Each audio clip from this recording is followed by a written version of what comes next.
Sa inyo mga kasyansky, meron po tayong ituturo sa inyong napakasimpleng ritual, pero ito po ay napakamabisa sa pag-attract ng swerte, lalo po sa usaping pananapi. Ang kailangan lamang po natin dito ay perang papel, kahit magkano pong amount ay wala pong problema. Sa isang baso mga kasyansky, lagyan nyo lang po ito ng kalahating tubig at isang kutsaritang asukal.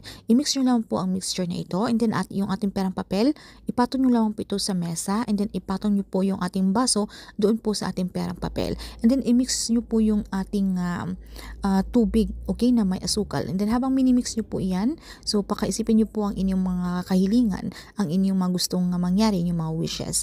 And then maging positibo, i-claim nyo po, and then i-affirm sa inyong mga sarili ang mga swerteng darating na yan. Sabitin nyo lang po ang ating mantra, money will come to me. And then ito po ating tubig, okay, ipahid nyo po ito sa inyong mga dalawang kamay. And then habang pinapahid nyo po yan, i-affirm nyo na po sa inyong sarili yung swerteng ating gustong makamit.